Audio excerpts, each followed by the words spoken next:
नमस्कार साथियों, भारत से जुड़ी इंटरनेशनल खबरों की इस सीरीज में आपका एक बार फिर से स्वागत है। कुछ इंपॉर्टेंट हाईलाइट खबरों की बात करें तो बांग्लादेश की हरकतों ने एक बार फिर से भारत की चिंता बढ़ा दी है, क्योंकि भारत और बांग्लादेश के बीच कुछ ऐसा हो रहा है जिसे आज से पहले सोचना भी नामुमकिन था। दरअसल हाल ही में खबर निकल कर आ रही है कि बांग्लादेश में बिगड़ते इन्हीं हालातों के बीच बांग्लादेश में कई आतंकी और जेल तोड़कर भाग चुके हैं। और दिक्कत वाली बात यह है कि ये आतंकी और कैदी दिन पर दिन भारत की चिंता बढ़ाते जा रहे हैं। दरअसल ये जानकारी खुद इंडियन आर्मी और बीएसएफ की ओर से सामने आ रही है कि बांग्लादेश में करीब 1200 से भी ज्यादा आतंकी और कैदी जेल तोड़कर भाग चुके हैं। और इसमें ज्यादातर कैदी ऐसे शामिल थे जिन्हें भारत ने पिछले कई सालों में बड़ी मुश्किल से गिरफ्तार करके बांग्लादेश की जेल में बंद कराया था। यानी कि भारत की कई दशकों की मेहनत बांग्लादेश की कुछ गलतियों ने मिट्टी में मिला दिया है। और आपको बता दें कि भले ही भारत ने बांग्लादेश के बॉर्डर को पूरी तरह से सील कर दिया है, लेकिन इन सब हाई अलर्ट के बीच में बीएसएफ ने हमारे लिए यह चिंता बताई है कि यह आतंकी भारत में किसी न किसी तरीके से घुस सकते हैं।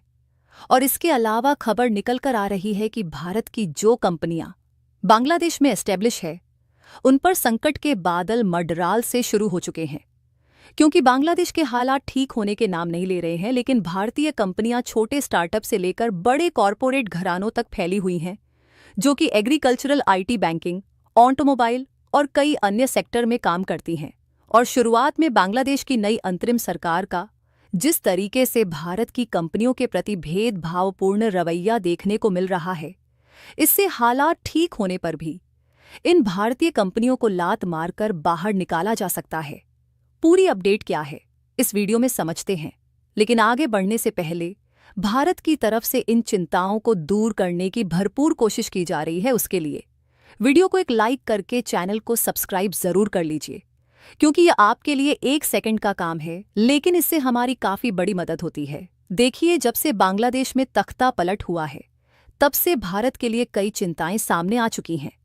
पहली बात तो यह है कि भारत ने शेख हसीना को अपने देश में शरण दिए हुए 15 दिन से भी ज्यादा बीत रहे हैं, लेकिन अभी तक शेख हसीना भारत में ही टिकी हुई है और बांग्लादेश के माहौल अब भी शांत नहीं हुए हैं।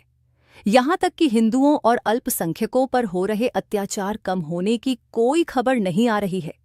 हालांकि मोहम्मद यूनुस ने भारत और यूनाइटेड नेशन के दबाव में आकर भारत के पक्ष में थोड़ा बहुत अपने फैसले लेने पर मजबूर हुए हैं।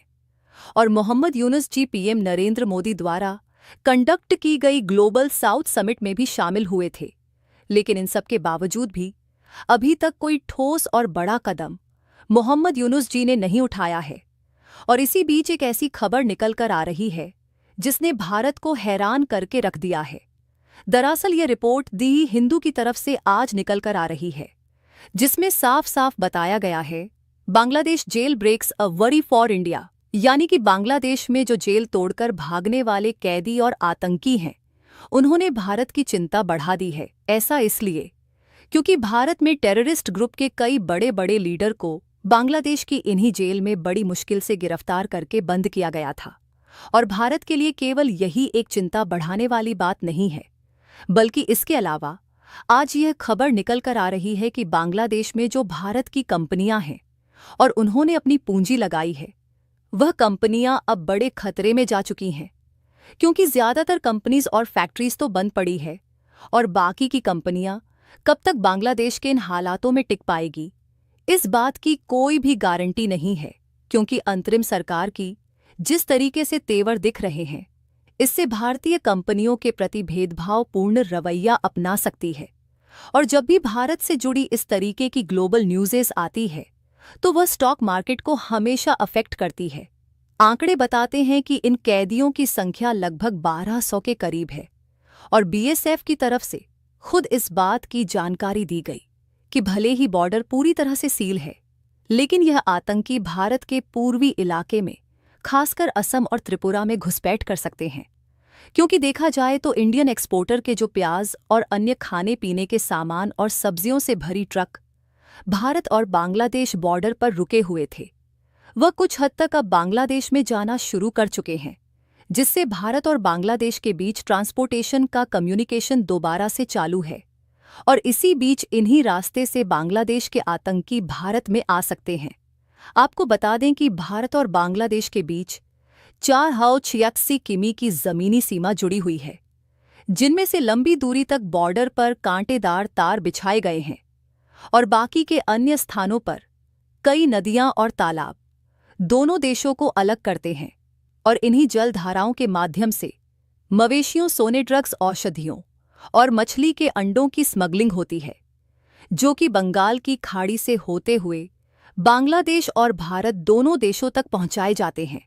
इसके अलावा बांग्लादेश के जेल से कैदियों का भागना भारत के लिए कितनी चिंता वाली बात है, इसका अंदाज़ा इस आर्टिकल को देखकर लगा सकते हैं, जिसमें आप देख सकते हैं कि अलकायदा, जो कि भारत की मोस्ट वांटेड आतंकवादी थे, इन्हें भी पिछले साल भारत के इंटेलिजेंस एजेंसी ने काफ़ी ज़्यादा मेहनत करके और बांग्लादेश के साथ मिलकर गिरफ्तार किया था और इन्हें प्रॉपर तरीके से बांग्लादेश की जेल में ही बंद करके रखा गया था। इसके अलावा बांग्लादेश के हालात इस हद तक पहुंच चुके हैं कि अपनी चौकियों से कई पुलिसकर्मी भी अपनी ड्यूटी छोड़कर भाग चुके हैं, जो कि भारत में प्रवेश करने का प्रयास कर सकते हैं।